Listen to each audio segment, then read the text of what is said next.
ورحمة الله وبركاته.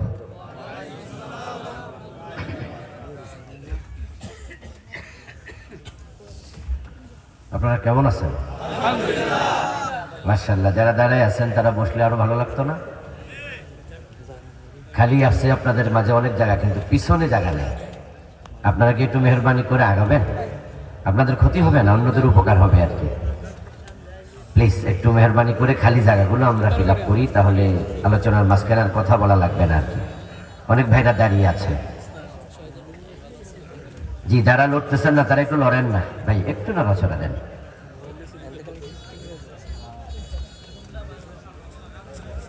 আলহামদুলিল্লাহ আলহামদুলিল্লাহি নাহমাদুহু ওয়া নাস্তাঈনুহু ওয়া নাস্তাগফিরুহু ونعوذ بالله من شرور أنفسنا ومن سيئات أعمالنا من يهد الله فلا مضل له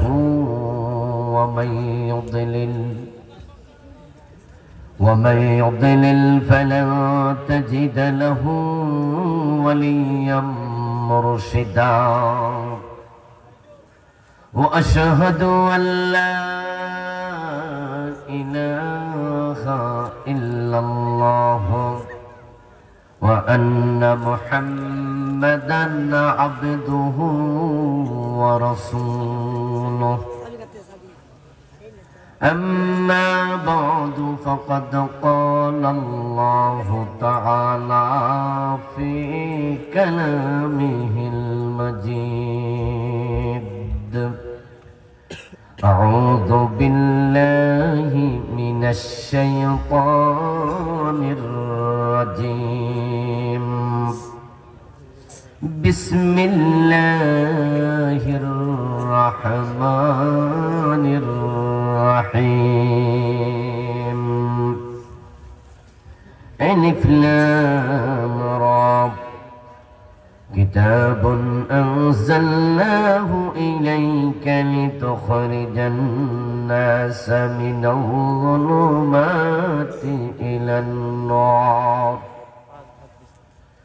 بإذن ربهم إلى صراط العزيز الحميد. قال النبي صلى الله عليه وسلم من قال به صدق ومن حكم به عدل ومن عمل به أجر ومن دعا إليه هدي إلى صراط مستقيم أو كما قال النبي عليه الصلاة والسلام. চলনা লতিফুল উলুম ইবতেদায়ী হাফিজিয়া মাদ্রাসা ও ইয়াতিমখানা কমিটি কর্তৃক আয়োজিত হাফেজ ছাত্রদের পাগড়ি প্রদান উপলক্ষে অনুষ্ঠিত আজকের এই 16তম বার্ষিক তাফসীরুল কোরআন মাহফিলের সম্মানিত সভাপতি বীর মুক্তিযোদ্ধা মুহতারাম আলহাজ মোহাম্মদ শাহজাহান মোল্লা, আল্লাহ তাআলা ওনাকে দ্বীনের জন্য কবুল করুন। প্রধান অতিথি মুহতারাম ইঞ্জিনিয়ার জনাব গোলাম কিবরিয়া সাহেব, আল্লাহ তাআলা তাকেও সুস্থ সুন্দর নেক হায়াত দান করুন। আজকের মাহফিলে উপস্থিত রয়েছেন ঐতিহ্যবাহী কুমরাদি ফাজিল মাদ্রাসার সম্মানিত সাবেক প্রিন্সিপাল বিশিষ্ট আলেম দ্বীন মুহতারাম মাওলানা মুফতি আব্দুল জলিল সাহেব হাফিজাহুল্লাহ, আল্লাহ হুজুরের নেক হায়াত দারাজ করুন। উপস্থিত আছেন বাংলাদেশ জামাত ইসলামীর পলাশ উপজেলার সম্মানিত আমির বিশিষ্ট জননেতা মুহতারাম আবুল কাসেম শিকদার সাহেব, মুহতারাম মাওলানা নজরুল ইসলাম জেহাদি, মাওলানা আব্দুর রহিম আফরাদ যুক্তিবাদী সাহেব সহ অন্যান্য সম্মানিত আলোচকবৃন্দ, হাফিজ মৌলানা জুনায়েদ আহমদ সাহেব সহ মাহফিল কমিটির সম্মানিত দায়িত্বশীল ভাইয়েরা, উপস্থিত সম্মানিত ওলামায়ে হযরত, ইসলাম প্রিয় তাওহীদি জনতা, পর্দার অন্তরালের সতী সাধবী সম্মানিতা মা ও বোনেরা, আমরা আল্লাহ তাআলার লাখো কোটি শুকরিয়া জ্ঞাপন করছি, যিনি এ কনকনে শীতের মাঝে কুয়াশাস্নাত রাতে কোরআনের আহ্বানে কোরআনের এই মাঠে আমাদেরকে সমবেত হওয়ার তৌফিক দিলেন, যিনি আমাদেরকে সুস্থ রাখলেন। আমরা শুরুতে তাকে কৃতজ্ঞতা জানাই, শুকরিয়া জানাই। সবাই মিলে একবার জোরে জোরে কালিমাতুশ শুকর পড়ি, আলহামদুলিল্লাহ। রব্বানা লাকাল হামদ হামদান কাসীরা طيبا مباركا فيه سبحان الله وبحمده عدد خلقه ورضا نفسه وزنة عرشه ومداد كلماته سبحان الله وبحمده سبحان الله العظيم। সম্মানিত ভাইরা, আমি আপনাদের সম্মুখে পবিত্র কোরআন মাজিদ থেকে সূরাত ইব্রাহিমের প্রথম আয়াতে কারিমা তেলাওয়াত করেছি। নবীজি সাল্লাল্লাহু আলাইহি ওয়াসাল্লামের পবিত্র মুখ অনুসৃত এখানে হাদিসের আংশিক পাঠ করেছি। আল্লাহ তাআলা তৌফিক দিলে এখান থেকে কিছু কথা বলবো ইনশাআল্লাহ। সূরাত ইব্রাহিমের প্রথম আয়াতে আল্লাহ তাআলা কোরআন নাজিলের উদ্দেশ্য সম্পর্কে আলোচনা করেছেন। কোরআন আল্লাহ কেন নাজিল করেছেন এটা আমাদের জানতে হবে না? কারণ কোরআন হচ্ছে হেদায়েতের একমাত্র কিতাব। কোরআনই হচ্ছে ডিভাইন গাইড বুক, স্বর্গীয় পথ নির্দেশনা। আমরা যারা জান্নাতে যেতে চাই, আমাদেরকে আল্লাহর কোরআনের নির্দেশনা মানতে হবে, এর কোনো বিকল্প নাই। এ কোরআন কেন আসলো এটা না জানলে আপনি আমল করবেন কিভাবে? যে কোনো জিনিস আগে জানা লাগে যে এটা কোন কাজের জিনিস, তারপরে না কাজে লাগবে। প্যারাসিটামল যে কাজ করে, আমাদের যে স্যাক্লো ট্যাবলেট আছে ওইটা কি একই কাজ করে? তা আমরা যাদের গ্যাস্ট্রিক হয় তারা কি প্যারাসিটামল খাই? মাশাআল্লাহ, বোঝে দেখে তো লোকজন ওষুধপাতির নামও কিছু শিখছে, বোঝা গেল। স্বাভাবিকত আমরা যেটার যে কাজ সেই কাজে লাগাই, ঠিক না? এখন কোরআন আল্লাহ যে জন্য পাঠাইছে ওই কাজে লাগানো এটা ইমানদারের দায়িত্ব, ঠিক না? এখন না বুঝলে যদি যেখানে সেকলো দরকার ওখানে প্যারাসিটামল লাগাই দেন, যেখানে প্যারাসিটামল দরকার ওখানে সেকলো লাগাই দেন, তাহলে তো হইব না, উল্টা পাল্টা হয়ে যাবে। দেখবেন ডাক্তাররা আমাদের জ্বরের ট্যাবলেট যখন নাফা এক্সট্রা আইস প্লাস প্যারাসিটামল লেখে, তখন লিখে দেয় জ্বর কমে গেলে আর খাবেন না, এটা সাইড এফেক্ট আছে। ডাক্তাররা বোঝে যে এটা কোথায় খাওয়া লাগবে, কতটুকু খাওয়া লাগবে, কয়দিন খাওয়া লাগবে, এই বিষয়ে তিনি এক্সপার্ট। এখন কোরআন আল্লাহ নাজিল করলেন সমাজের সংশোধনের জন্য, ব্যক্তির সংশোধনের জন্য, রাষ্ট্রের সংশোধনের জন্য, যার মাধ্যমে তারা সংশোধিত হয়ে জান্নাতে ঢুকবে, ঠিক নয় কি? ওই কাজে যদি আমরা কোরআনকে না লাগাইয়া তেলাওয়াত করে করে তাকে রাইখা দিই, তাহলে কামটা কি ঠিক হইব? এই জন্য জানতে হবে কোরআন কেন এসেছে। কোরআন হচ্ছে পৃথিবীর একমাত্র কিতাব যে কিতাব অবিকৃত। আল্লাহর আসমানি কিতাবের সংখ্যা 104, বড় বড় 4টি। তাওরাত অবিকৃত নয়, ইনজিল অবিকৃত নয়। আল্লাহ নিজে বলছেন ইউহাররিফুনাল কালিমা আম মাওয়াদিহি, তারা তাদের কিতাবকে নিজের জায়গায় রাখে নাই। তাওরাতওয়ালারা তাওরাত পরিবর্তন করে ফেলেছে, ইনজিলওয়ালারা ইনজিলকে বিকৃত করে ফেলেছে।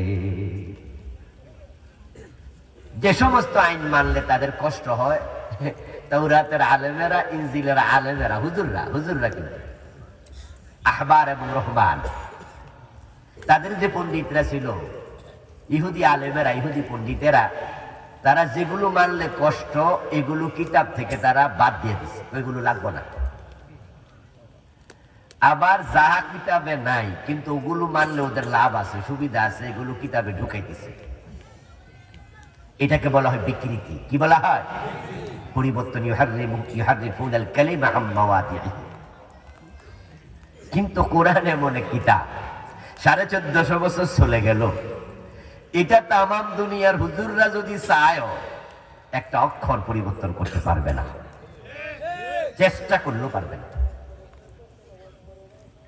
আশ্চর্যের কিতাব, 1450 বছরের মাঝে সামান্য পরিবর্তন হয় নাই।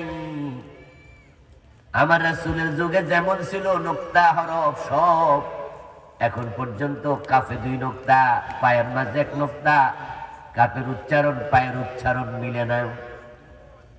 ঠিক নবীজির জামানায় যেমন ছিল এখনো ঠিক তাই আছে।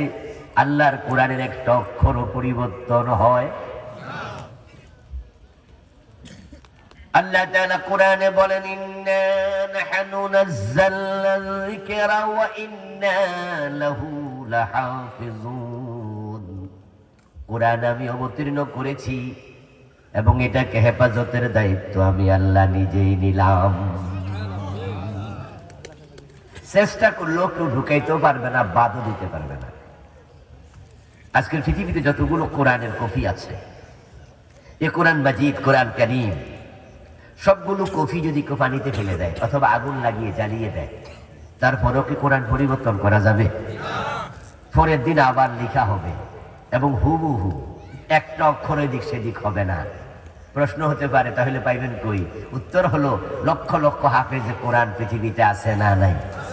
ওদের কলবের মাঝে কোরআন হেফাজত করতেছেন কে? পৃথিবীতে এমন কোন কিতাব মুখস্থ করার কোন সিস্টেম আর নাই, একটা কিতাবেও নেই। এবং কোন বই মুখস্থ করে এভাবে রাখা যাবে না, কোন কিতাব এভাবে মুখস্থ করে রাখতেও পারবে না।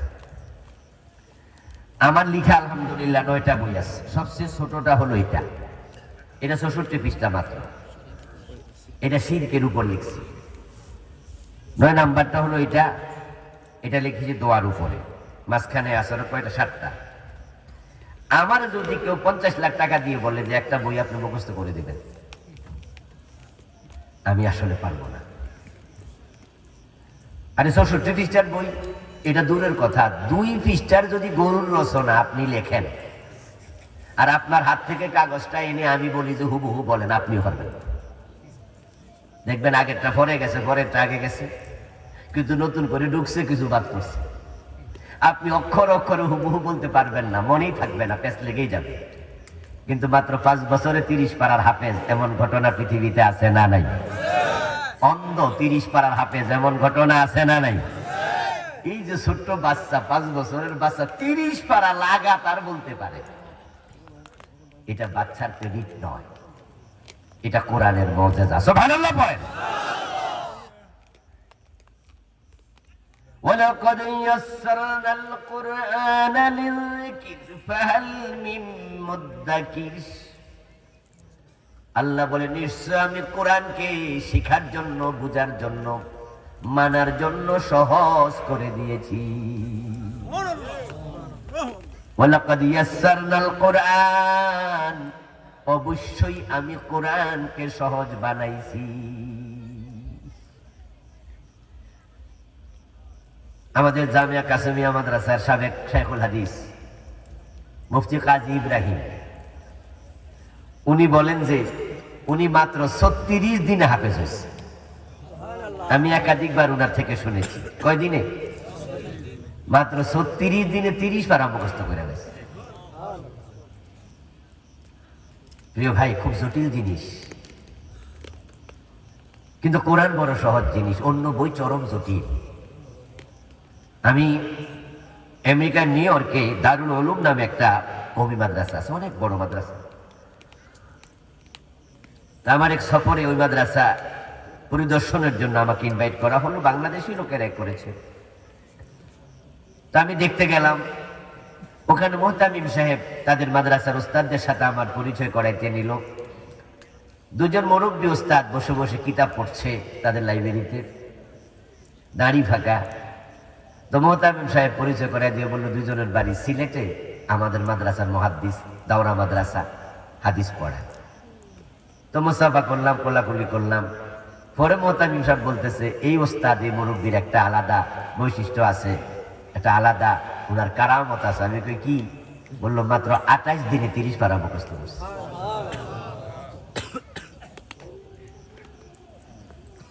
অবিকৃত কিতাব কোরআন, সর্বশ্রেষ্ঠ কিতাব কোরআন। পৃথিবীতে এমন দামি কিতাব আর একটাও নাই। এত দামি কিতাব, এর সাথে যে লাগে আল্লাহ তার দাম বাড়াইয়া দেয়। এটা শিখার জন্য যখন ঘর থেকে কেউ বের হয়, ফেরেশতারা তার পায়ের নিচে পাখা বিছাতে থাকে। ইন্নাল মালাইকাতা লা তাদউ ওয়াজনিহাতাহা রিদাল লিতালিবিল ইলম। কোরআনের ইলম তলবকারীর জন্য ফেরেশতা তার সন্তুষ্টি কামনায় নিজের পাখা বিছানার মতো তার পায়ের নিচে বিছায়া থাকে। এই কোরআন যে পড়বে, যে পড়াবে, নবীজি সাল্লাল্লাহু আলাইহি ওয়াসাল্লাম তাকে সার্টিফিকেট দিয়েছেন, খায়রুকুম মান তাআল্লামাল কুরআনা ওয়া আল্লামাহু। তোমাদের মাঝে যে কোরআন পড়ে এবং কোরআন পড়ায়, সে হলো সর্বশ্রেষ্ঠ মানুষ। ইয়ারফাইল্লাহু আল্লাযীনা আমানু মিনকুম ওয়াল্লাযীনা উতুল ইলমা দারাজাত। আল্লাহ তাআলা বলেন, যারা ঈমানের পরে কোরআনের ইলম পাবে, কোরআনের ইলম যাকে দেয়া হবে, আল্লাহ কোরআনওয়ালার সম্মান নিজে বাড়ায়া দেয়।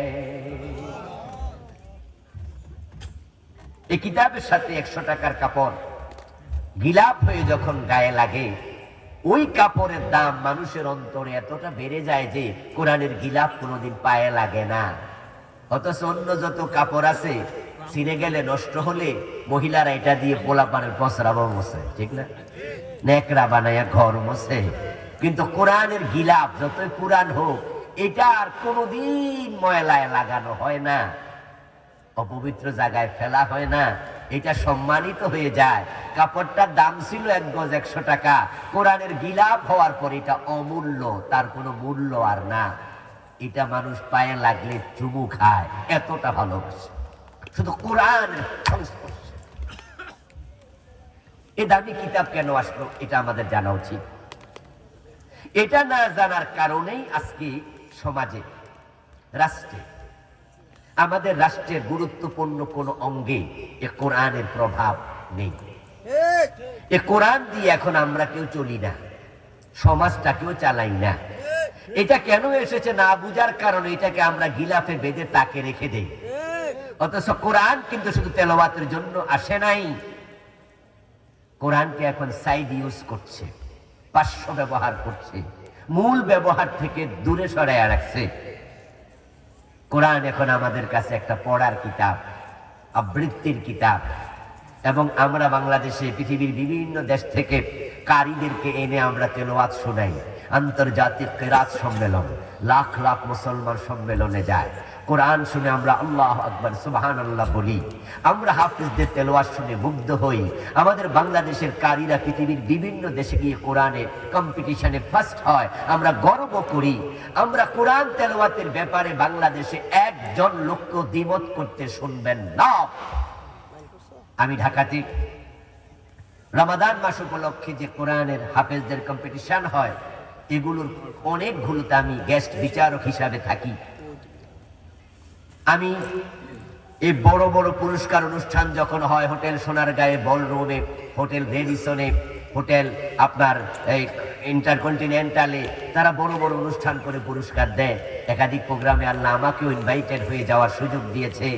আমি দেখেছি তৎকালীন ছাত্রলীগের সেক্রেটারি গোলাম রব্বানী, সে ইনভাইটেড হয়ে এসেছিল। তখন আওয়ামী লীগ ক্ষমতায়। সেক্রেটারি জেনারেল ছাত্রলীগের সে মাইক হাতে নিয়ে বলেছে যে হাফেজে কোরআন না আমাদের গর্ব, তারা আমাদের দেশের রত্ন, তাদেরকে আমরা এইভাবে পুরস্কৃত করতে পেরে আমরা ধন্য। আমি অবাক হয়ে শুনলাম যে ছাত্রলীগের কেন্দ্রীয় সেক্রেটারি হাফেজদের প্রশংসা করছে, এটা আমার কাছে ভালোই লাগলো।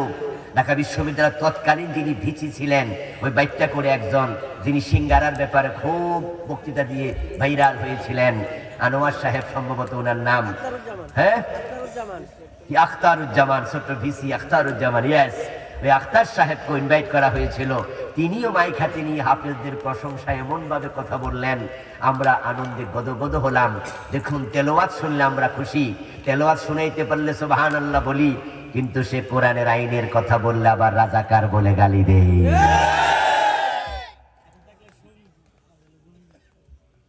কোরআনের আইনের কথা বললে তখন জঙ্গি হয়ে যায়, কিন্তু তেলাওয়াত করলে হয় রত্ন, গর্ব। তেলাওয়াতকারীকে দিয়ে পুরস্কার, আর কোরআনের আইন বাস্তবায়ন যে করতে চায় তাকে জেলখানার কয়েদি বানায় ফাঁসি দিয়ে দেয়। আল্লামা সাইদি রহমতুল্লাহি আলাইহি যদি শুধু তেলাওয়াত পর্যন্ত থাকতেন, উনারও পুরস্কার দিতেন। কইতো যে মাশাআল্লাহ কি দারুণ লোক। আমার দোস্ত, কোরআন শুধু তেলাওয়াতের জন্য আসে নাই, তেলাওয়াত করতেই হবে, তেলাওয়াত করতে হবে। তবে শুধু তেলাওয়াতকারীকে আল্লাহ তাআলা মুমিন বলেন নাই, আল্লাযীনা আতাইনাহুমুল কিতাবা ওয়া ইয়াতলুনাহু হাক্কা তিলাওয়াতি উলাইকা ইউমিনুনা বিহি। আল্লাহ বলেন যাদেরকে আমি কিতাব দিলাম এবং তারা কিতাবের হক আদায় করে তেলাওয়াত করে, ইয়াতলুনাহু হাক্কা তিলাওয়াতি, শুধু তেলাওয়াত নয়, হক আদায় করে তেলাওয়াত করে, উলাইকা ইউমিনুনা বিহি, শুধু তারাই কোরআনের উপরে প্রকৃত অর্থে ঈমান এনেছে। যারা হক আদায় করে তেলাওয়াত করে না, আমার দোস্ত, তারা প্রকৃত মুমিন না। গিরিশচন্দ্র সেন যখন কোরআনের অনুবাদ করছে, তখন কি সে কোরআন তেলাওয়াত করা লাগে নাই? পড়ে নাই কোরআন? কোরআন বারবার পড়েছে, বারবার গবেষণা করেছে, তারপর অনুবাদ লিখছে, কিন্তু কোরআনের হক তিনি আদায় করেন নাই। কোরআনের হক কি, কোরআনের হক কি, সেটা আমার আলোচ্য বিষয়। যে কোরআন কেন আসলো, কোরআন কেন নাজিল হলো, সূরা ইব্রাহিমের প্রথম আয়াতে আল্লাহ এটাই বলছেন। আমি আপনাদের কাছে আজকে একটু ডিসক্রাইব করব, বড় করে বর্ণনা করবো, হয়তো 1 ঘন্টা লেগে যাবে। শুনবেন তো ইনশাআল্লাহ? শুনবেন এই জন্যই যে কোরআনের উপরে পরিপূর্ণ ঈমান আনা মুসলমানের জন্য ফরজ। আমানতু বিল্লাহি ওয়া মালাইকাতিহি ওয়া কুতুবিহি। কোরআনকে আজকে সাইড ইউজ করছি আমরা। কোরআনের কাছে মুসলমানের সন্তানরা যায় জিনে ধরে, মুখস্থ করে নির্দিষ্ট কিছু আয়াত, যেগুলো পরে ফু দিব। কোরআনকে আমরা ঝাড়ফুকের কিতাব বানালাম। কোরআন হচ্ছে কারো কারো কাছে তাবিজের কিতাব। সূরা ইয়াসিন লিখে গলায় ঝুলাইয়া দেয় এমন কিছু লোক আছে না? তার কাছে কোরআন হচ্ছে তাবিজের বই। প্রিয় ভাই, কোরআন তাবিজের জন্য আল্লাহ নাজিল করেননি, ঝাড়ফুকের জন্য নাজিল করেননি, তেলাওয়াত করে করে তাকে রাখতেও নাজিল করেননি। তবে হ্যাঁ, আপনি ফু দেবেন। নবীজি কোরআনের আয়াত পড়ে ফু দিত। আপনি কোরআন নিয়মিত পড়বেন, নবীজি কোরআন পড়েছে, কিন্তু উদ্দেশ্য ভিন্ন কিছু। কেন এসেছে সেটা আরেক জিনিস। যেমন আমরা কলম, যখন আমাদের পকেটে কলম থাকে আর মাঝে মাঝে কান চুলকায়, চুলকানোর জন্য কটন বাড না পাই, তখন আমরা কিন্তু কলম দিয়ে মাঝে মাঝে এভাবে কান চুলকানি দিই। দেখছেন না? এই যে কলম দিয়ে আমি কান চুলকাইলাম, এটা কি কবিরা গুনাহ হয়েছে? সগীরা গুনাহ হয়েছে? কলমের গায়ে কি লেখা আছে কলম দিয়ে কান চুলকানো নিষেধ? যায়, আপনি চুলকায়েন, কোনো অসুবিধা নেই, তবে সাবধানে চুলকায় না, কান নষ্ট করে। এই যে কলম দিয়ে আমি কান চুলকাইলাম, আচ্ছা আমি কি কান চুলকানোর জন্য কলম কিনছি? যে বেটা বানাইছে কান চুলকানোর জন্য বানাইছে? উদ্দেশ্য হলো লেখা, আর কান চুলকানো হলো সাইড ইউজ, পার্শ্ব ব্যবহার।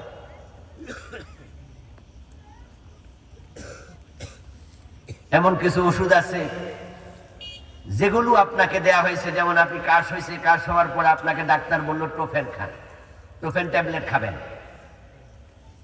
আপনি ডাক্তারকে সাথে সাথে বললেন যে ডাক্তার সাহেব আমার কিন্তু ইদানিং ঘুম কম হয়। তখন ডাক্তার বলবে কি, ভাই এটা ঘুমেরও কাজ করে। যারা ওষুধের ব্যাপারে কিছু জানেন তারা বোঝেন, যেটার মাঝে কিছু লাইকও আছে। লাইক লাইক বুঝেননি? জিমানি, জিমানি। এই জন্য ডাক্তাররা কিছু ওষুধ খাওয়ার আগে বলে রাতের বেলা খাইয়েন, দিনের বেলা না। এর মানে হলো এটা দিনের বেলা খাইলে আপনি দিনে ঘুমা যাবেন, আর যেহেতু রাতে আপনি এমনি ঘুমাইবেন তাই খাওয়ার আগে খাইয়া ঘুমাই যান, ঘুমানোর আগে খাইয়া ঘুমাই যান। কিন্তু ডাক্তাররা টোফেন ট্যাবলেটটা ঘুমের ট্যাবলেট হিসাবে বানায় নাই, ঘুমের জন্য আলাদা ট্যাবলেট আছে। শুধু ডাক্তারের কাছে যদি আপনি ঘুমের অবজেকশন নিয়ে যাইতেন, অভিযোগ নিয়ে যাইতেন যে আমার ঘুম হয় না, তাহলে ডাক্তার আপনার জন্য ঘুমের ট্যাবলেটটা লিখত। কিন্তু আপনার জন্য কাশের ট্যাবলেট লিখছে, আপনার কাশ আছে। আপনি যখন বলছেন ঘুম কম হয়, তখন কয় যে আরে ভাই এটা খাইলে ঘুমেও কাজে লাগবে। কিন্তু টোফেনকে ঘুমের ট্যাবলেট হিসেবে ডাক্তাররা দেয় না, এটা ওরা এই জন্য বানায় নাই। তো কোরআন নাজিল হয়েছে কি জন্য সেটা বুঝতে হবে। এবার সাথে তেলাওয়াত, সাথে জারফুক এগুলোও চলবে।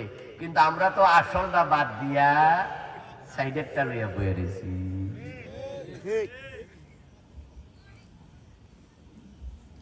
যদি বাংলাদেশের লোকেরা বুঝতো কোরআন কেন এসেছে এবং বুঝার পরে মুসলমান সেটা মানত, দেশ স্বাধীন হওয়ার পরে 72-তে কোরআন বাংলাদেশের সংবিধান হয়ে যেত। কোরআন তখনই সংবিধান, তখন কেনের আগেই হতো, 47-এ হওয়ার কথা। কারণ দেশটা যখন ভাগ হয় তখন কিন্তু টু নেশন থিওরির ভিত্তিতে দেশ ভাগ হয়েছিল, দ্বিজাতি তত্ত্বের ভিত্তিতে। ব্রিটিশরা আমাদের 190 বছর দেশটাকে শোষণ করলো। এটাকে শাসন বলবো না, আমি শোষণ। 190 বছর শোষণ করার পর 1757 খ্রিস্টাব্দে পলাশীর আম্রকাননে নবাব সিরাজউদ্দৌলার যখন পরাজয় হয়, তখন থেকে ব্রিটিশদের হাতে ক্ষমতা চলে গেল। 1947 পর্যন্ত 190 বছর তারা আমাদেরকে শোষণ করলো। করার পর যখন তারা পালিয়ে যায়, তখন তারা এই উপমহাদেশকে 2 ভাগে ভাগ করলো ধর্মের ভিত্তিতে। মুসলিমদের জন্য পাকিস্তান, হিন্দুদের জন্য হিন্দুস্তান। কথা কি আপনারা বোঝেন? এটা তো সহজ কথা। তারা যখন মুসলমানের জন্য আলাদা দেশই দিল, তাহলে মুসলমানের জন্য তখনই তো আল্লাহর কোরআন সংবিধান হওয়ার কথা ছিল।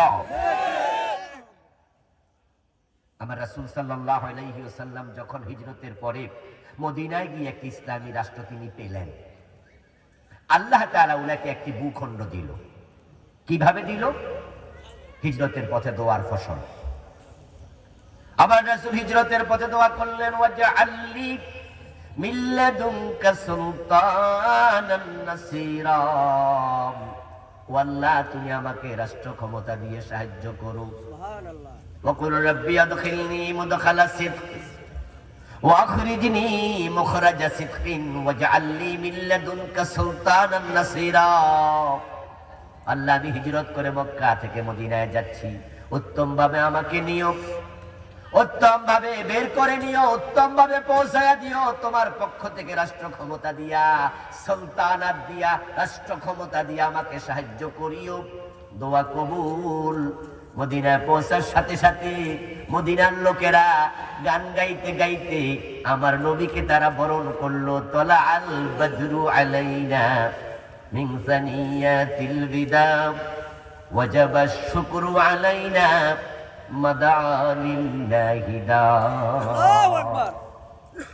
মদিনার লোকেরা বলল, তলা আল বদরু আলাইনা, আমাদের মদিনায় পূর্ণিমার চাঁদ উঠেছে, পূর্ণিমার চাঁদ আগমন করেছে। সুবহানাল্লাহ পড়েন।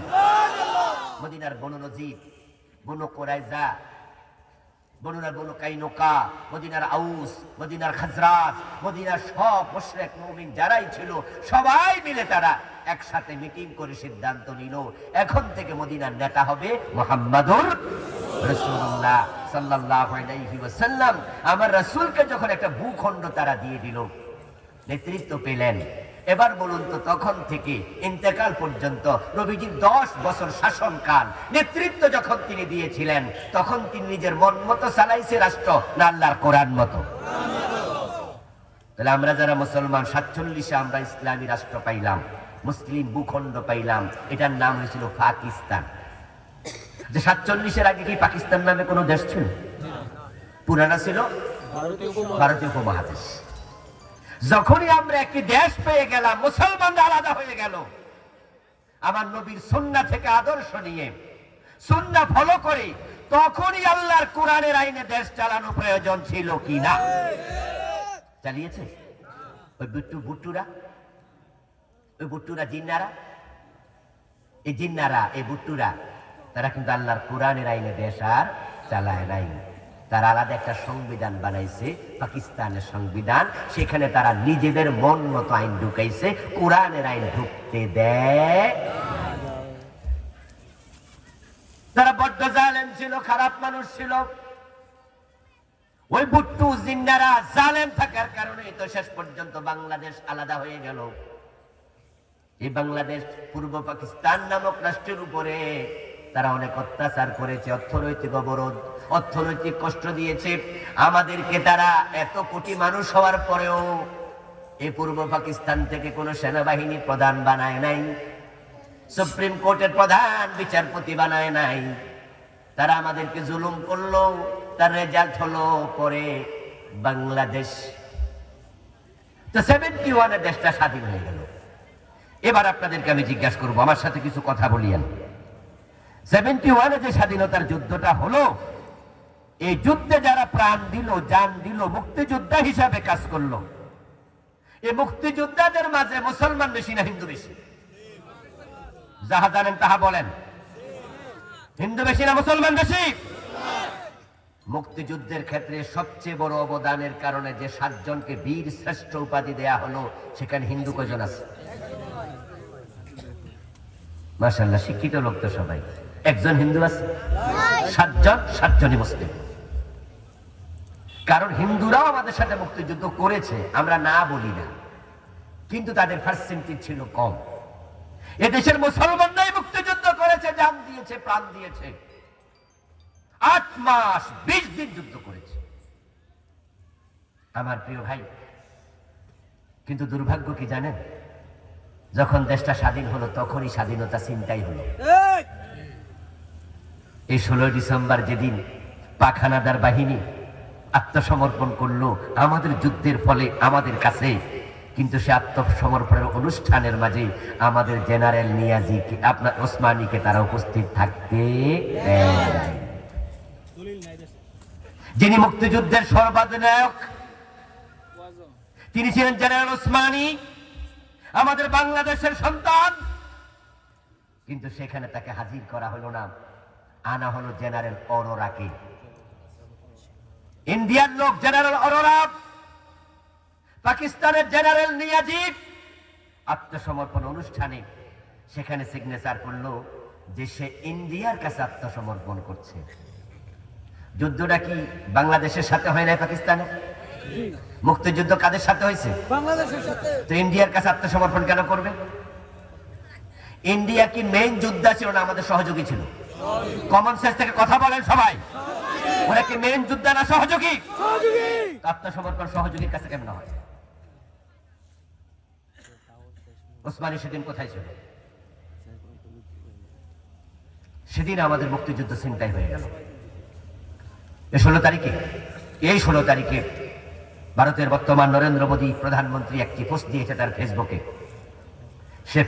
সে লিখেছে, এই দিনে পাকিস্তানের লোকেরা ইন্ডিয়ার কাছে আত্মসমর্পণ করেছে, এটা ইন্ডিয়ার বিজয় দিবস।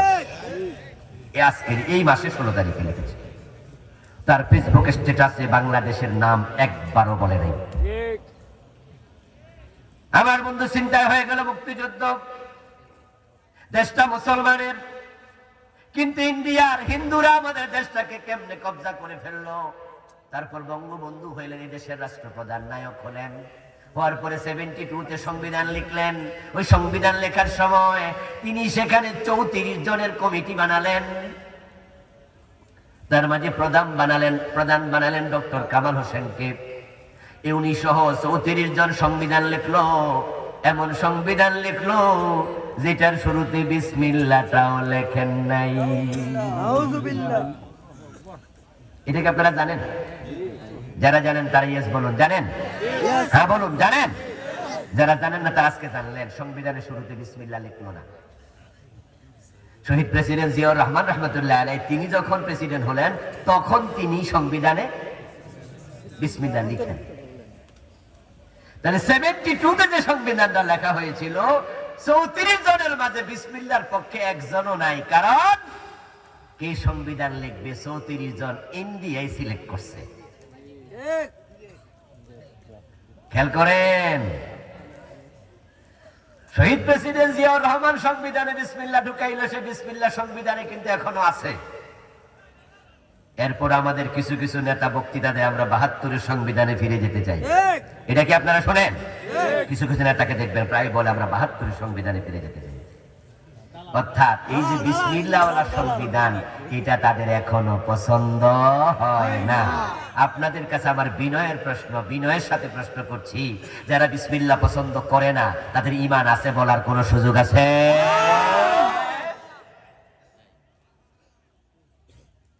আমার বন্ধু, যে সংবিধান তারা লিখলো 72-তে, মুসলমানের দেশ, আল্লাহর কোরআন থাকতে নতুন সংবিধান দরকারটা কি? মানুষের জীবনে যা দরকার আল্লাহর কোরআনে সব আছে না না? ছাত্র জীবন থেকে তো আমরা মিছিল দিছি, সব সমস্যার সমাধান দিতে পারে।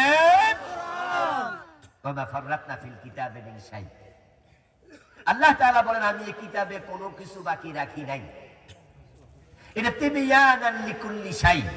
কোরআন হচ্ছে তোমাদের জীবনে যা দরকার সবকিছুর বর্ণনামূলক কিতাব, সব আছে। আরে এই কোরআনের সবচেয়ে বড় মুফাসসির আব্দুল্লাহ ইবনে আব্বাস রাদিয়াল্লাহু তাআলা আনহু বলেছেন, যদি আমার ওটের একটা রশি হারিয়ে যায় আর আমি সেটা কোরআনে খুঁজলে এটাও খুঁজে পাবো। সুবহানাল্লাহ। ইবনে আব্বাস বলছেন আল কোরআন ইউফাসসিরুহুজ জামান। কোরআন হচ্ছে এমন এক কিতাব যেটা সময় ব্যাখ্যা করবে, এর ব্যাখ্যা কিয়ামত পর্যন্ত চলতেই থাকবে, প্রতি যুগের সাথে এটা মিলতেই থাকবে। সুবহানাল্লাহ। কোরআন কেন এসেছিল? এবার আল্লাহ বলেন কিতাবুন আনজালনাহু ইলাইকা লিতুখরিজান নাসা মিনাজ যুলুমাতি ইলান নূর ওয়া আমার রাসূল, আপনার কাছে আমি এই কিতাবটা নাজিল করেছি। নাজিল করার কারণ হলো, উদ্দেশ্য হলো আপনি এই কিতাবের মাধ্যমে অন্ধকারে ডুবে থাকা মানুষগুলোকে আলোর পথ দেখাবেন। কোরআন এসেছে অন্ধকার দূর করে আলো ভরে দেওয়ার জন্য। এই কথা আল্লাহ যখন বলেন আজ থেকে 1450 বছর আগে, যেই যুগে কোরআন এসেছিল ওই যুগের নাম ছিল অন্ধকার যুগ, আইয়ামে জাহেলিয়াত। কথা বলেন আইয়ামে জাহেলিয়াত। ওই অন্ধকার যুগে কোরআন এসেছে, নবীজি যেন অন্ধকার দূর করে কোরআন দিয়া আলোয় ভরে দেন। ওই যুগের নাম অন্ধকার যুগ কেন? ওই যুগে সূর্যে আলো ছিল না, এই জন্য। ঠিক না? আলো ছিল? চাঁদে আলো ছিল না? তাহলে চাঁদেও আলো ছিল। তো অন্ধকার যুগ মানে কি? আপনি অন্ধকার বলতে এই আমাদের সামিয়ানার বাহিরে গেলে যে অন্ধকার এটা বুঝাইছে না। আসল অন্ধকার বলতে বোঝানো হয়েছে মারামারি, কিলাকিলি, হানাহানি, সুদ, ঘুষ, সন্ত্রাস, চাঁদাবাজি, হত্যা, মানুষে মানুষে জিজ্ঞাসা, বিসংবাদ, বাবা কর্তৃক মেয়েকে জীবিত কবর দেয়া, এগুলো হচ্ছে অন্ধকার। আকাশে অন্ধকার ছিল না, আকাশ আলোকিত ছিল চাঁদের আলোতে, সূর্যের আলোতে, দুনিয়া আলোকিত ছিল, কিন্তু তাদের অন্তরে কোনো আলো ছিল না। মানস জগৎ ছিল অন্ধকারাচ্ছন্ন। নবীজির বয়স 17, তাগড়া যুবক। ডানে ভাবে সামনে পিছনে তাকিয়ে দেখেন তামাম দেশ অন্ধকারে ডুবে আছে। কি মানুষ ওরা কাবা শরীফের সামনে কাপড় খুলে পুরুষ মহিলা একসাথে উলঙ্গ তাওয়াফ করছে। কি নির্লজ্জ, কি বেহায়া। বাবা, ছেলে, মেয়ে, মা একসাথে বসে মদ পান করছে। সামান্য পান থেকে চুন খসলে তলোয়ার হাতে নিয়ে মানুষের কল্লা কাটে। বাবা নিজের মেয়েটাকে জীবিত কবর দেয়। আচ্ছা, আমাদের বাড়ির পাশে রাস্তা দিয়ে আমরা হেঁটে যাচ্ছি, এর মাঝে যদি দেখি পুকুরে একটা বিড়ালের বাচ্চা পড়ে মরে যাচ্ছে, আমরা কি ওটা বাঁচানোর জন্য চেষ্টা করি না? এমনও আছে যে কেউ কেউ আছে মোবাইলটা কারোর হাতে দিয়া, মানি ব্যাগ দিয়া, কাপড় চোপড় লইয়া যাব পারে, আরে বিড়ালটা মরে যায়। আমরা যখন ভাত খাইতে বসি, আমাদের বোনেরা মায়েরা যখন ভাতের মার নিংড়া, তখন দেখা যায় গরম মাঠটা রেখে গেছে, এর মাঝে একটা ভাত খাওয়া চলাকালে আমাদের মুরগির বাচ্চা লাফ দিয়া পড়ছে। আমরা তখন খাবার দাবার বন্ধ করে ওটা বাঁচাতে দৌড় মারি, ঠিক নয় কি? কয়দিন আগে দেখেছেন পত্রিকা, 8টা কুকুরের বাচ্চা না 7টা কুকুরের বাচ্চাকে একজন মহিলা পানিতে ফেলে মেরে ফেলেছে। এই জন্য বাংলাদেশের পত্রিকা, টেলিভিশনে হইচই পড়ে গেছে, ফেসবুকে। শেষ পর্যন্ত ওই মহিলা এবং তার স্বামী তারা ওই কোয়ার্টার ছাড়তে হয়েছে, এরপরও নাকি বিচার হয় নাই, পরে তাকে অ্যারেস্ট করে জেলে দেয়া লাগছে। এই হচ্ছে আমাদের ভালোবাসা প্রাণীর প্রতি, আমাদের মেয়েদের প্রতি আমাদের কত ভালোবাসা, আমাদের মায়েদের প্রতি কত ভালোবাসা। কিন্তু জাহিলিয়াতের যুগে বাবা নিজের মেয়েকে নিজে জীবিত কবর দিত। আচ্ছা, এগুলোকে মানুষ বলার কোন সুযোগ আদৌ কি আছে? দেখতে মানুষ, কিন্তু হিংস্র দানবের চেয়ে, জানোয়ারের চেয়ে তারা।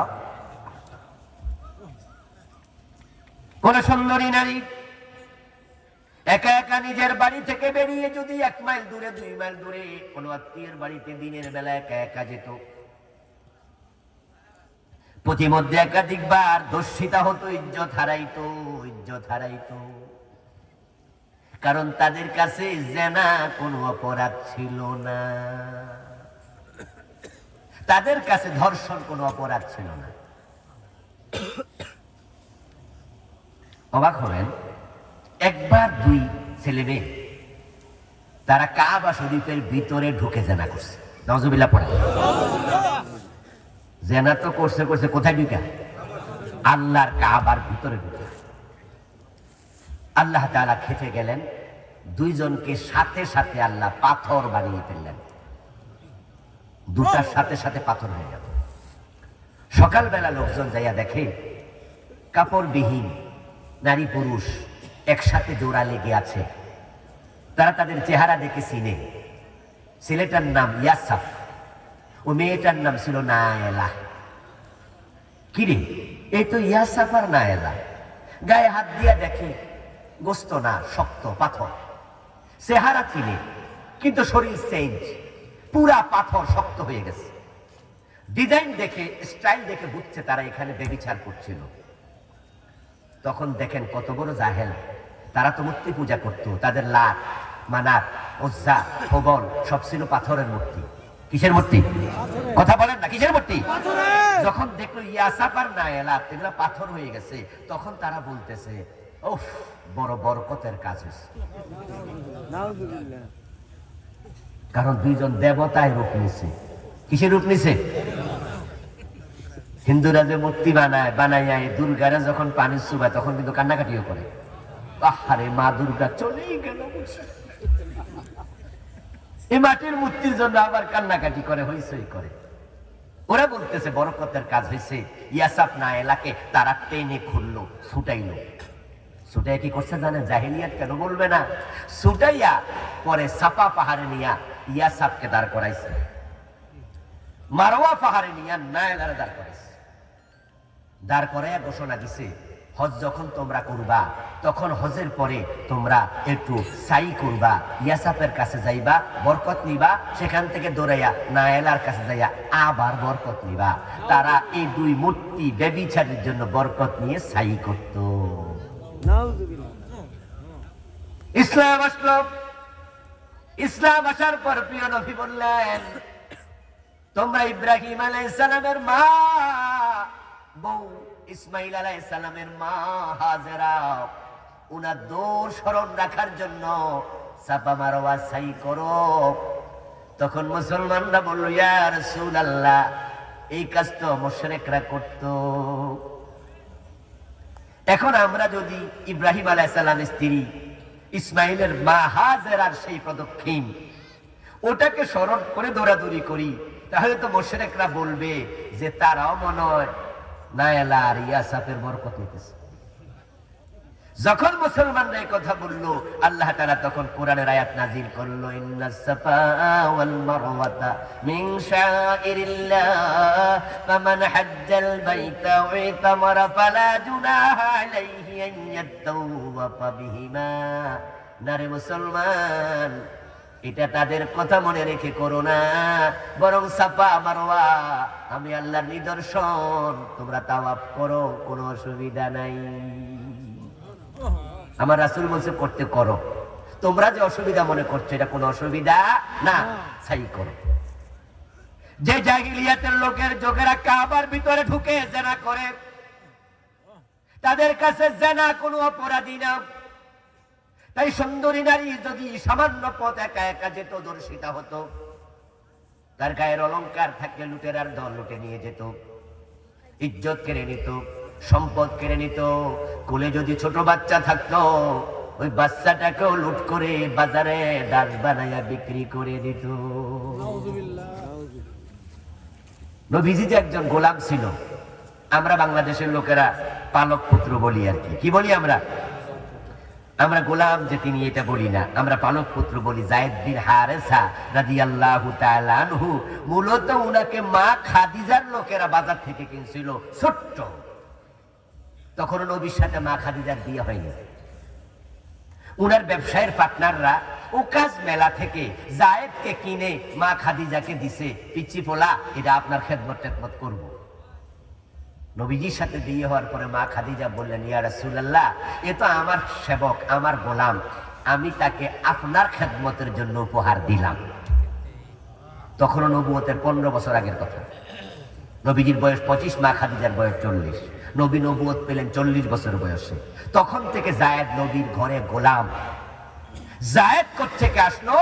তার মা তাকে নিয়ে যাচ্ছিলেন কোথাও, প্রতিমধ্যে মায়ের কোল থেকে ডাকাতেরা ছিনতাই করে, লুট করে উনাকে ওকাজ মেলায় বিক্রি করেছে। এই হলো জাহিলিয়াত। ইজ্জতের গ্যারান্টি নাই, সম্পদের গ্যারান্টি নাই, কোলের শিশুর নিরাপত্তা নাই। আমার রাসূল 17 বছর বয়সে তাকাইয়া দেখলেন এগুলো মানুষ না। তখন তিনি ভাবলেন এর পরিবর্তন দরকার। মাথা তুলে দাঁড়ালেন, সমবয়সী যুবকদেরকে ইনভাইট করলেন, মুরব্বীদেরকে ডাকলেন, একসাথেই সমাজ পরিবর্তনের চিন্তায়, সংস্কারের চিন্তায় একটি সংগঠন বানালেন, নাম দিলেন হিলফুল ফুজুর। সমাজ পরিবর্তনের জন্য ঐক্যবদ্ধ হওয়া লাগে, সংগঠিত হওয়া লাগে। বিচ্ছিন্নভাবে সমাজ পরিবর্তন করা যায় না। নবীজি এই জন্য হিলফুল ফুজুর বানালেন। এখান থেকে শিক্ষা নিতে হবে, যারা আমরা বাংলাদেশকে পরিবর্তন করতে চাই, আমাদের ঐক্যবদ্ধ হওয়া দরকার আছে না নাই? মুসলমান বিচ্ছিন্ন থাকা জায়েজ নাই। আপনি একা, আপনি ব্যক্তি, ঐক্যের নাম হলো শক্তি। একটি চুল যদি আলাদা হয়, আপনার বোনের মাথার চুল হাত দিয়ে টান দেবেন, সাথে সাথে ছিঁড়ে যাবে। আর 10টা চুল একসাথে ধরে টানবেন, আঙ্গুল কেটে যাবে, চুল আর ছিঁড়বে না। একা ব্যক্তি, ঐক্যের নাম শক্তি। আল ইত্তিহাদু কুওয়া। قال رسول الله صلى الله عليه وسلم أنا أمركم بخمس والله أمرني بهن الجماعة والسمع والطاعة। আমার রাসূল হাদিস বললেন, আমি আল্লাহর পক্ষ থেকে 5টি বিষয় আদিষ্ট হয়েছি, যে আদেশগুলো আমি তোমাদেরকে করছি। 1 নাম্বার হলো আল জামা, তোমাদেরকে ঐক্যবদ্ধ থাকা লাগবে, সংগঠন করা লাগবে। নবীজি সংগঠন বানালেন, নাম দিলেন হিলফুল ফুজুর। নবীজির পুরা জীবন আমাদের আদর্শ। তিনি নবুয়তের আগেও আলামিন, কি ঠিক নয় কি? নবুয়তের আগে কি? নবুয়তের আগে তিনি আসাদিক, নবুয়তের আগেও তিনি ভালো মানুষ। নবীজি 17 বছর বয়সে দাঁড়ালেন, যুবকদেরকে সাথে নিলেন। এখন আপনাদের যাদের বয়স 17, দাঁড়াতে হবে আপনাকে। আর আমাদের যাদের বয়স পার হয়ে গেছে 17, যা গেছে গেছে, এখন থেকে আমরা বসে থাকবো না, আমরা ঐক্যবদ্ধ হয়ে বাংলাদেশ পরিবর্তনের জন্য কাজ করব। বসে থাকলে হবে না। দাঁড়াতে হবে। নবীজি দাঁড়ালেন, ঐক্যবদ্ধ হলেন। আল্লাহ কোরআনে বলেছেন, ওয়াতাসিমু বিহাবলিল্লাহি জামিআন ওয়া লা তাফাররাকু। ও আমার মুসলমান বান্দারা, তোমরা সবাই মিলে আমার কোরআন, আমার রশি কোরআনকে ঐক্যবদ্ধভাবে আঁকড়িয়ে ধরো। ওয়া লা তাফাররাকু, এই বিষয়ে তোমরা বিচ্ছিন্ন হইও না। এখন আপনারা তো অনেকে আছেন কোন যে হুজুর আমি তো কোনো দল টল করি না, আমি কোনো সংগঠনে নাই। অথচ আপনি যখন মারা যাবেন তখন কিন্তু আপনি দলীয় অন্তর্ভুক্ত হবেন, কর্মী হবেন, সমর্থক হবেন। না হলে পাবলিক ডাক্কাইয়া বানাবে বিসমিল্লাহি ওয়া আলা মিল্লাতি রাসূলিল্লাহ। মিল্লাত শব্দের অর্থ কি? দল। আপনারে কিন্তু বিচ্ছিন্ন ভাবে কবরে রাখা হবে না, সিস্টেমে এটা নাই। আপনাকে বলবে আল্লাহর নামে তোমাকে রাসূলের দলে দিলাম। তো রাসূলের দলে তো যেতেই হবে, না গেলে পাবলিকে জোর কইরা দিব। মরার পরে কইতে পারবেন নিজে আমি আর দলে মনে নাই, দোয়া সবাই পড়বেই। সুতরাং যেহেতু যেতেই হবে নবীজির দলে, আমরা কি মরার পরে যাব না মরার আগে যাওয়া দরকার? নবীজির দল মানে আল্লাহর কোরআনের দল। যারা বলে আমি কোরআনের পক্ষে আছি, হাদিসের পক্ষে আছি, কোরআনের আইন কায়েম করতে চাই, তাদের দলে তোমাকে যোগ দিতে হবে।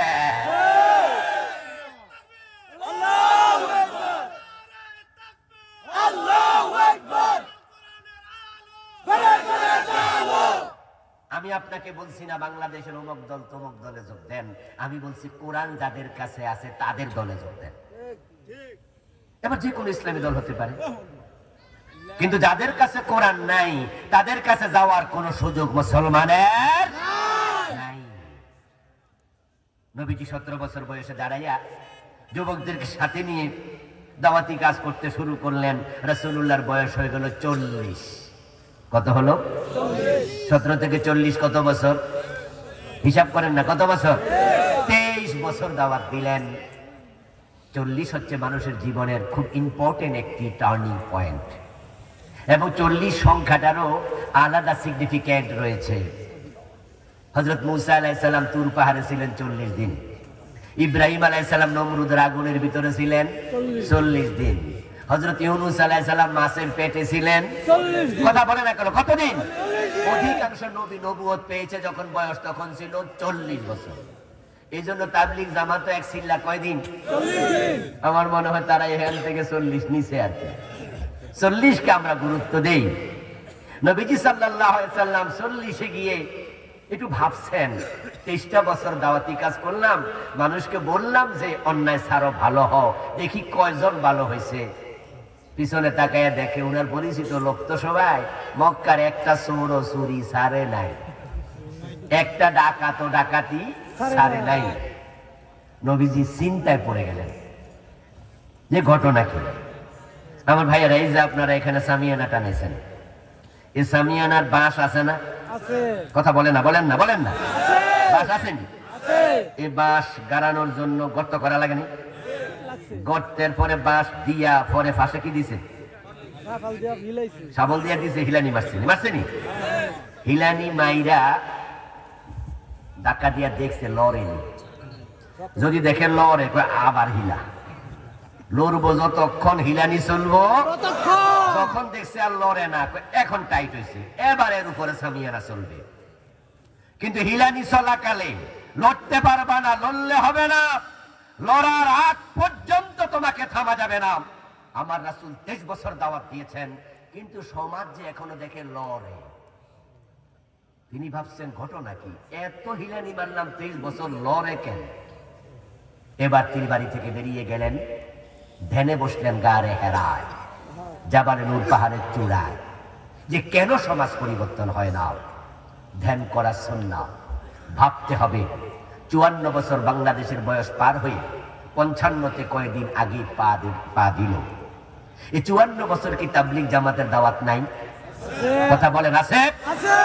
কিন্তু সুদ আছে না নাই? এই 54 বছরে কি 3.5 লাখ মসজিদ থেকে জুমার খুতবা হয় না? মাদক আছে না নাই? এই 54 বছর কি মাহফিল হয় না বক্তাদের? হয় লাখ লাখ শ্রোতা কি মাহফিলে যায় না? যায় কিন্তু ঘোষ আছে না নাই? আছে এ 54 বছরে চলছে মাহফিল, চলছে তাবলীগের দাওয়াত, চলছে পীর সাহেবদের তালিম, ও দোস্ত চলতেছে বক্তাদের সব আয়োজন, মাহফিল, শ্রোতা অভাব নাই, মাদ্রাসার অভাব নাই।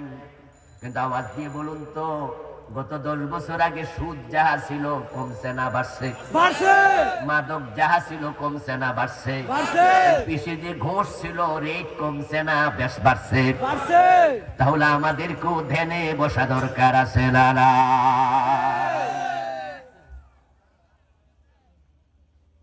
নবীজি তো 23 বছর পরে ধ্যানে বসে গেল, আমরা তো 54 বছর গেল এখনো ধ্যানে বসলাম না। এই ওয়াজ দিয়ে হবে না দোস্ত, সমাজে তাবলীগ দিয়ে পরিবর্তন হবে না, এই বক্তার ওয়াজ দিয়ে হবে না, এই পীরের তালিম দিয়ে হবে না। এটার জন্য ধ্যানে বসতে হবে।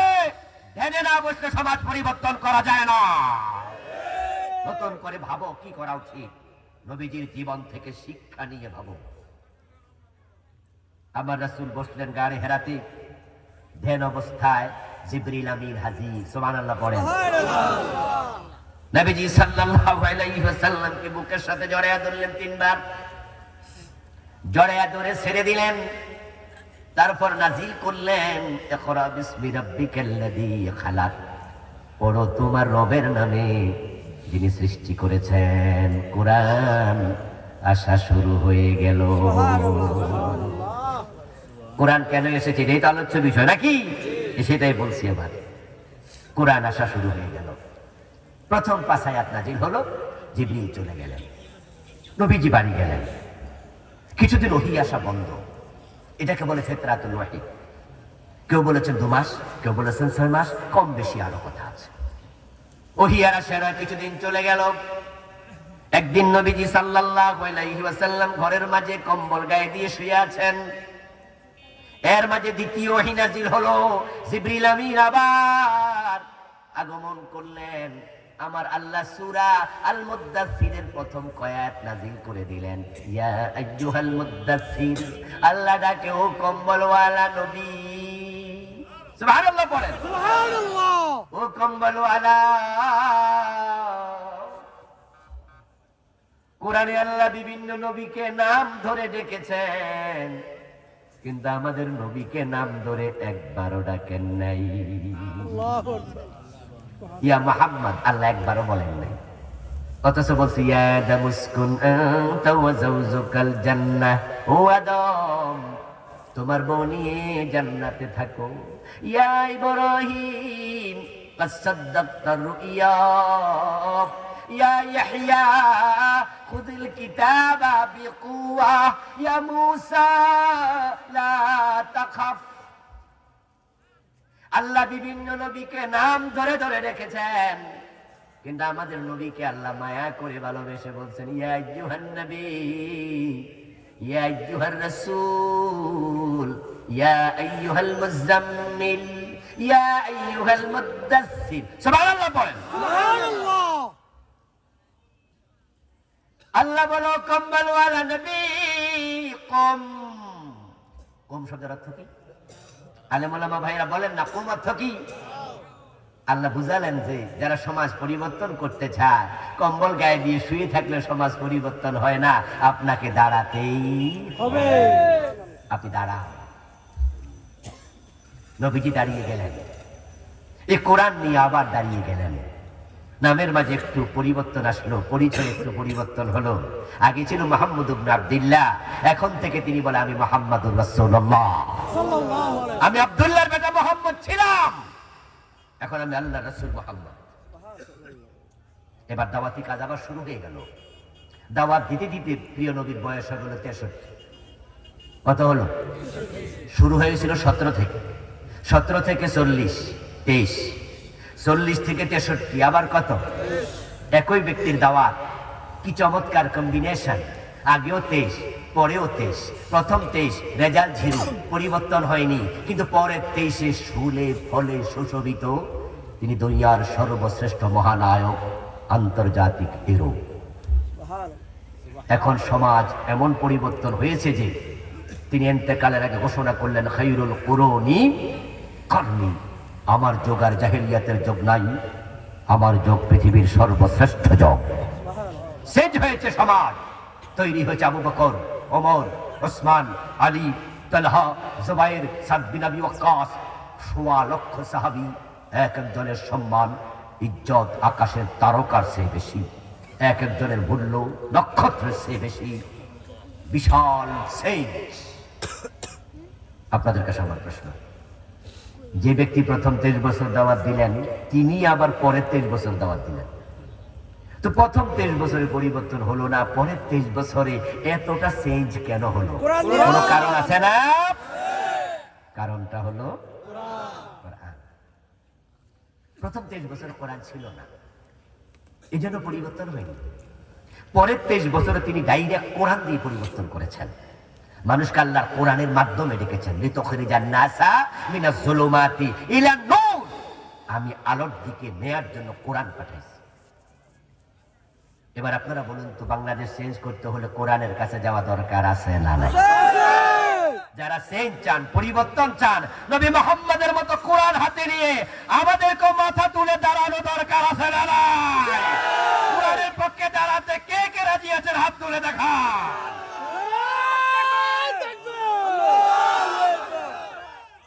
হাত নামান।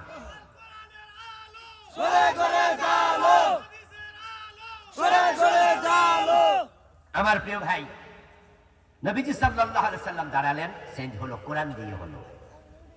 বঙ্গবন্ধু শেখ মুজিবুর রহমান সোনার বাংলা বানাবেন স্বপ্ন দেখে কিন্তু তিনি 7ই মার্চে স্বাধীনতার ঘোষণা দিয়েছিলেন। শহীদ প্রেসিডেন্ট জিয়াউর রহমান যখন তিনি আমাদের চট্টগ্রাম কালুরঘাট বেতার কেন্দ্র থেকে বাংলাদেশের স্বাধীনতার ঘোষণা দেন, তখন কিন্তু তিনি পাকিস্তানের মেজর, পাকিস্তান সেনাবাহিনীর মেজর। আচ্ছা, দেশটা যদি স্বাধীন না হতো, যদি না হতো, তাহলে শহীদ জিয়াকে তারা সেনা আইনে রাষ্ট্রদ্রোহ মামলা দিয়ে ফাঁসিতে ঝুলিয়ে দিত। কি বোঝেন না আপনারা? দিত না, দিত না, দিত না। তাহলে মেজর জিয়া যে স্বাধীনতার ঘোষণা দিছে, রিস্ক ছিল না? জীবনের রিস্ক নিয়েছে। তাদের স্বপ্ন খারাপ ছিল না। বঙ্গবন্ধু তিনি আফসোস করেছিলেন, কিন্তু যার 2 বছর পরেই ক্ষমতা নেয়ার, তিনি বলছেন যে আসলে আমি ভালো মানুষ পাই নাই। পাবলিক পায়, বিভিন্ন দেশ পায় স্বর্ণের খনি, আমি পাইছি চোরের খনি। উনি বলছেন উনার ডানে চোর, বামে চোর, সামনে চোর, পিছনে চোর। আমি বলি, আফসোস করলে শুধু হবে না। আপনি অসুস্থ, ডাক্তার ওষুধ লিখে দিল, আর আপনি বাড়িতে আইনা ওষুধের প্রেসক্রিপশন রেখে দিয়া ওষুধ না কিনা, ওষুধ না খাইয়া শুধু বলতেছেন আমার অসুখ যায় না কেন, আমার অসুখ যায় না কেন। কামটা কি হইল? ওষুধ খানটাই তো যাবে। উনি আফসোস করে বললেন তার ডানে চোর, বামে চোর, সামনে চোর, পিছনে চোর। আমি বলি, চোর নিয়ন্ত্রণের জন্য ডক্টর কামালের সংবিধান না, আল্লাহর কোরআনের আইনে যদি হাত কাটা শুরু করে দিত, বঙ্গবন্ধু নিজে সোনার বাংলা দেখে মরতে পারত।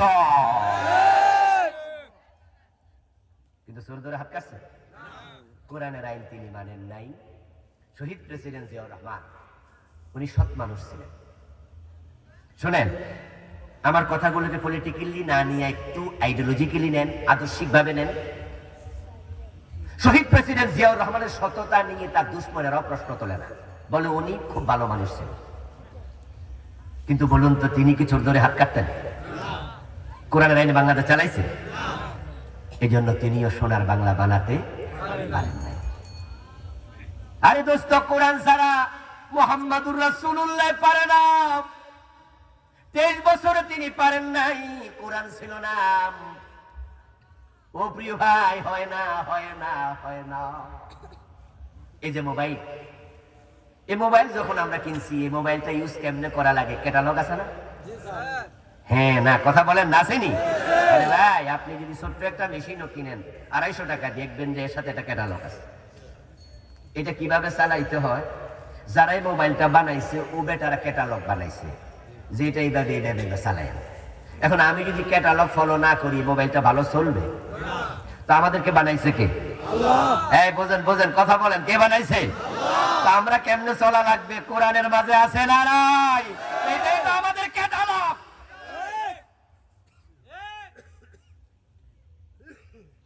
আমরা সেটাই বলি। শুনেন, এই দেশ আল্লাহর এক নিয়ামত, আল্লাহর এক নিয়ামত। জানি না কোন কবি লিখছে, এমন দেশটি কোথাও খুঁজে পাবে না কো তুমি, সকল দেশের রানী সেজে আমার জন্মভূমি। উনি কয় দেশ সফর করে লিখছে এটা আমি জানি না, কিন্তু আল্লাহ তাআলা আমাকে অনেকগুলো দেশ দেখার সুযোগ দিয়েছে।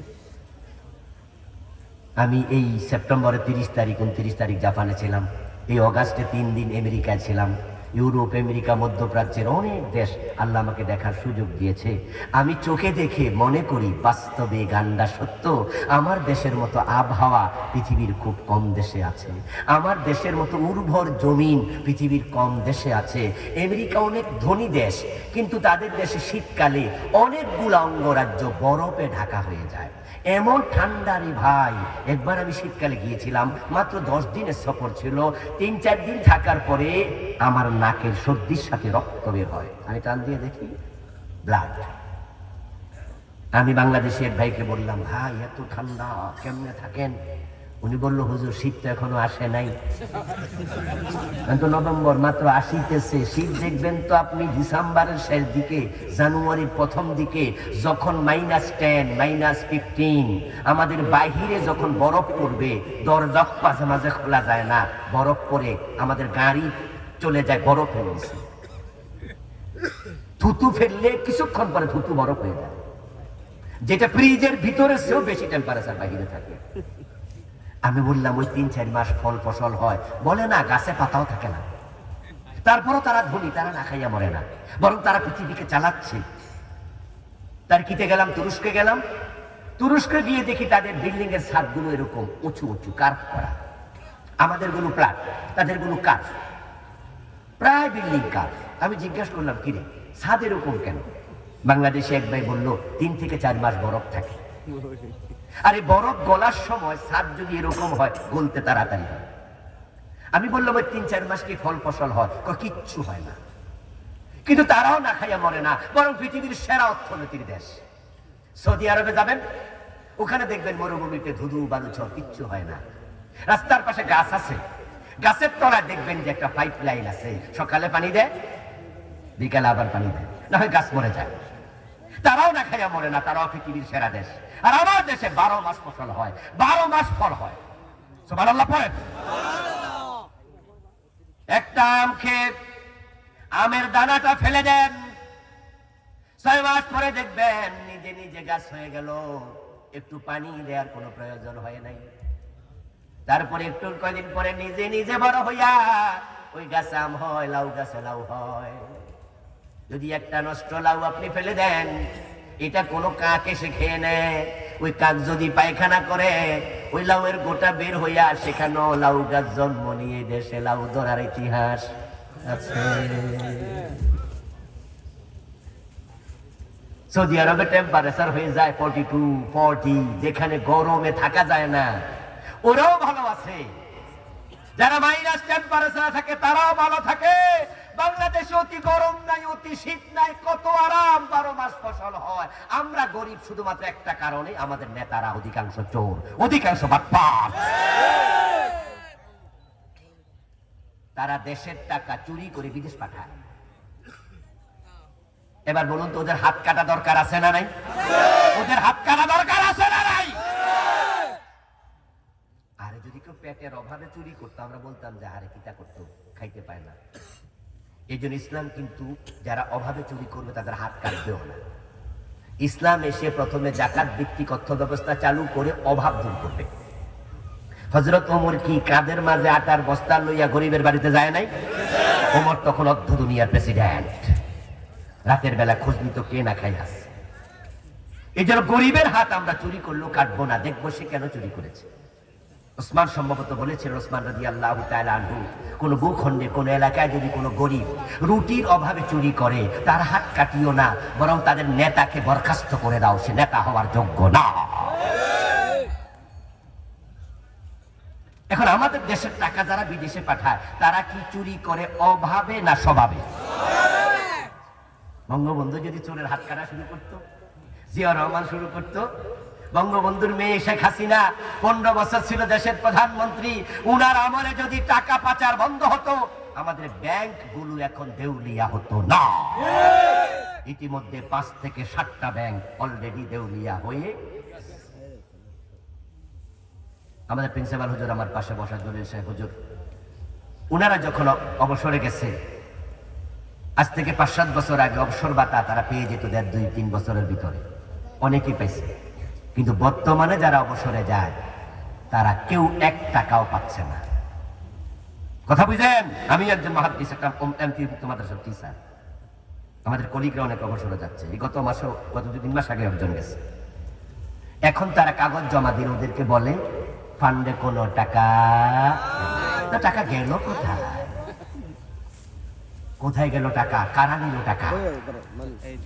গত 15 বছরে বাংলাদেশ থেকে টাকা পাচার হয়েছে 28 লক্ষ কোটি। 28 কোটি না, 28,000 কোটি না, 28 লক্ষ কোটি। 28 লক্ষ কোটি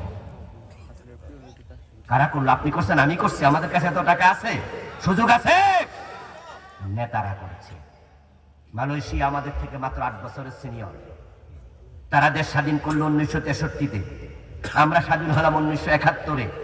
তারা 8 বছর আগে স্বাধীন হয়ে আজকে পৃথিবীর 1 ক্লাস রাষ্ট্র। কুয়ালালামপুরে আমি গিয়েছি, 4 দিন ছিলাম 10-12 বছর আগে। আপনারা অনেকে সেখানে চাকরি করতে মালয়েশিয়া গিয়েছেন।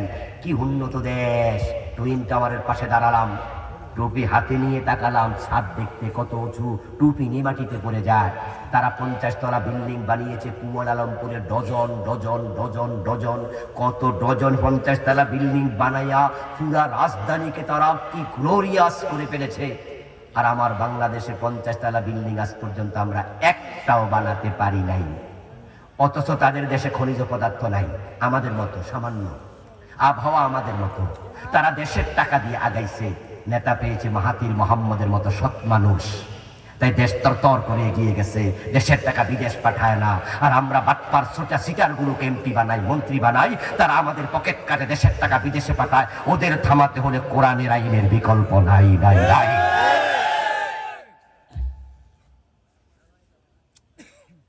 কোরআন এসেছিল শান্তির জন্য, অন্ধকার দূর করার জন্য, ঠিকই শান্তি এসেছিল। হযরত ওমর যখন দুনিয়ার সম্রাট, তখন তিনি গাছতলায় একা একা ঘুমাইয়া থাকতেন, কোনো বডিগার্ডের প্রয়োজন ছিলই না। আসুন কোরআনের দিকে আসুন, কোরআন পড়ুন। কোরআনের সাথে উত্তম ব্যবহার যারা করবে, কোরআন তাদের জন্য সুপারিশকারী হয়ে যাবে। প্রথম উত্তম ব্যবহার হলো তেলাওয়াত, বিশুদ্ধ তেলাওয়াত করতেই হবে। দ্বিতীয় উত্তম ব্যবহার হলো অর্থ জানা। আল্লাহ কোরআনে কি যা বলেছেন তা আপনাকে জানতে হবে। 3 নাম্বার হলো আল্লাহ যা বলেছেন তা আমল করতেই হবে। এখন যারা কোরআন পড়েন না, কোরআন বোঝেন না, মানেন না, হাসরের দিন আল্লাহ আপনাকে অন্ধ বানিয়ে তুলবে। নবীজি আপনার বিরুদ্ধে মামলা দেবে। এটা কোরআনের মাদ্রাসা, আজকের প্রোগ্রাম কোরআনের মাদ্রাসা। সন্তানকে আলেম বানান, সন্তানকে মাদ্রাসায় দেন, ফাউন্ডেশনটা ইসলামী হোক, তারপরে ডাক্তার হবে, ইঞ্জিনিয়ার হবে, অসুবিধা নাই। আলিম পর্যন্ত কমপক্ষে মাদ্রাসায় পড়ান, তাহলে সে শহীদ হাদির মতো হবে। শহীদ হাদি কিন্তু মাদ্রাসার ছাত্র, ঠিক না? হ্যাঁ, তার কথা শুনলে বুঝবেন না কি তাকওয়া, কি স্পিরিট, কি আপসহীনতা। 32 বছর বয়সী একটা ছেলে কিভাবে বাংলাদেশের কোটি কোটি মানুষের অন্তরকে জয় করে নিল, আমি অবাক হলাম। গতকালকে ওনার জানাজা ছিল, ওই মাজমাতে আমিও হাজির ছিলাম। কত লক্ষ মানুষ হয়েছে, হিসাব করা যাবে না। বাংলাদেশের ইতিহাসে রাজধানীতে এত বড় জানাজা আদৌ হয়েছে কিনা আমি সন্দিহান। এ ছেলেটা চেয়েছিল সংসদে যেতে, সংসদে সে যেতে পারেনি, তার আগে সে চলে গেছে। কিন্তু বাংলার লক্ষ মানুষকে সে নিজে দাওয়াত দিয়া সংসদে ঢুকাইছে গতকাল। সংসদ ভবনে লাখ মানুষ কালকে গিয়ে তার শপথ নিয়েছে তার জীবন থেকে, আমরাও শহীদ হাদি হতে চাই। কবি নজরুলের কবরের পাশে জায়গা পাওয়া। আপনি কি জানেন আমাদের এই যে আপনাদের কিশোরগঞ্জ না নরসিংদী? কিশোরগঞ্জ পাশের জেলা। এখানকার প্রেসিডেন্ট জিল্লুর রহমান যখন তিনি ইন্তেকাল করেন, পরদিন তাকে দাফন করা হলো। দাফনের পর পত্রিকার হেডলাইন, স্ত্রী আইবির কবরে প্রেসিডেন্ট জিল্লু শাহিদ। তা আমি এটা দেখে বললাম ঘটনা কি, স্ত্রীর কবরে স্বামী মানে কি? পরে ব্যাখ্যায় পড়ে দেখি উনার স্ত্রী আইবি রহমান নাকি, ওই যে মারা গেল কি না আইবি তো, হ্যাঁ, উনি যখন মারা গেল ওই যে গ্রেনেড হামলায়, তখন উনাকে যে কবরটাতে বনানীতে রাখা হয়েছিল, দাফন করা হয়েছিল, জিল্লুর রহমানকে ওই কবরে দাফন করছে। তাইলে এক কবরে কতটুকু মাটি থাকে? 3.5 হাত লম্বা, ধরেন 4.5 হাত বা 4 হাত লম্বা থাকে, আর এই দিকে ধরেন 3 হাত লম্বা থাকে। তাহলে দুইজনে ভাগ করে নিলে আবার কত বসছে? তো দেশের সাবেক প্রেসিডেন্ট হে বনানীতে পায় 1.5 হাত, আর শহীদ হাদি প্রেসিডেন্ট না, এমপি না, মন্ত্রী না, কিচ্ছু না, আর সে পেয়েছে ঢাকা বিশ্ববিদ্যালয়ের মসজিদের পাশে কবি নজরুলের পাশের কবর। বুঝতে পারেন আল্লাহ তাকে কোথায় পৌঁছিয়েছে। এমন সন্তান রেখে যান, আপনার মৃত্যুর পর আপনার সন্তান আপনার জানাজার নামাজের ইমাম হবে। আপনার সন্তানের দোয়া আল্লাহ আপনাকে জান্নাতবাসী বানিয়ে দেবে, সন্তান শাফাআতকারী হবে হাসরের দিন। তখনই সম্ভব যখন সন্তান কোরআনওয়ালা হবে। আসুন আমরা কোরআনওয়ালা হই, কোরআন দিয়ে আমরা চলবো, আমাদের পরিবার চলবে, আমাদের রাষ্ট্র চলবে, আমরা থাকবো যেখানে আল্লাহর কোরআনের আইন থাকবে সেখানে। মর্নিং সাজদা ডে, প্রত্যুষ দিবসের প্রতিচ্ছবি। আমরা বাংলাদেশের বর্তমান আবহাওয়া দেখে আশান্বিত, আমরা আশাবাদী আগামীর বাংলাদেশ কোরআনের বাংলাদেশ হতে যাচ্ছে। থামাতে পারবে না, থামাতে পারবে না ইনশাআল্লাহ। ডাকসুকে থামাতে পারো নাই, রাকসুকে পারো নাই, জাকসুকে পারো নাই, চাকসুকে পারো নাই, আগামীর বাংলাদেশকে থামাতে পারবে না। কোরআন আসছে ইনশাআল্লাহ। এখন কোরআনের আন্দোলনে থাকা দরকার আছে কিনা? কোরআনের পক্ষ নিন, দুনিয়া আখিরাত দুটাতে আল্লাহ উত্তম যা যা দেবে। আল্লাহ তুমি তৌফিক দাও, বলেন আমিন। হাদা মা ইনদি ওয়াল ইলমু ইনদাল্লাহ আলাইহি তাওয়াক্কালতু ওয়া ইলাইহি উনীব। প্রিয় ভাই, রব্বেন না, আমরা সংক্ষেপে দোয়া করে যেতে চাই। ভিতরে কিছু রুমাল ঢুকবে,